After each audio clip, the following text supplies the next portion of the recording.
бонки ҷаҳонӣ барои ҷилавгирӣ аз обшавии пиряхҳо ва мутобиқ шудани тоҷикистон ба тағйирёбии иқлим $13 миллион ҷудо кардааст. тоҷикистон бо ин кӯмаки бонки ҷаҳонӣ марказҳои омӯзишии боду ҳавосанҷӣ ва дидбонгоҳҳои доимамалкунандаи назорати пиряхҳоро бояд бунёд кунад.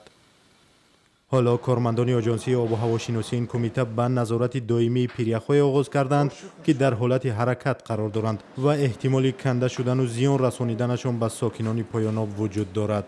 қисмати поёнии пиряхи фетчингро таҳлил карда биромадем, ки тӯли 10 соли охир ин кор ба анҷом нарасида буд ва албатта мо дар оянда низ ният дорем, ки дар тӯли 5-10 соли охир ҳам оиди ба ҳисобгирӣ ва ҳам оиди дар кадом ҳолат қарор доштани пиряхҳои Тоҷикистонро мо баррасӣ намоем.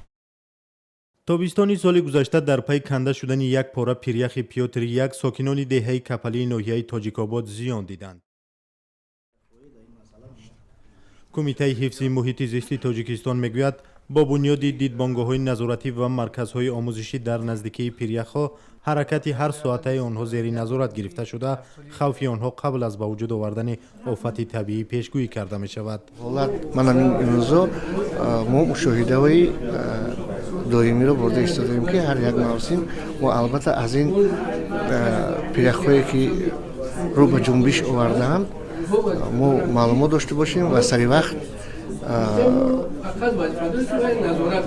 хоҷагӯҳое ки дар ҳамон мавқеъ ва дар ҳамон поёни ҳамин пирях ҷойгир шудаанд мо огаҳӣ диҳем ва хабардор намоем оиди ин ё он ҳолати ҳамин пиряхҳои бошад. то 50 соли пеш дар Тоҷикистон 14 000 пиряхи хурду бузург ба қайд гирифта шуда буд. пиряхҳои хурду бузурги Тоҷикистон манбаи аслии об дар Осиёи марказӣ аст, вале дар 30 соли ахир бо сабаби гармоиши кураи замин бештар аз 1000 пирях комилан аз байн рафтанд ва садҳо пиряхи дигар дар ҳоли ҳаракат ҳастанд. пиряхҳое ки дар ҳоли ҳаракат ҳастанд ҳоло хатаре барои сокинони поёноб маҳсуб меёбанд, зеро бо канда шудани онҳо обхезӣ ба миён омада сокинон аз он зиён мебинанд.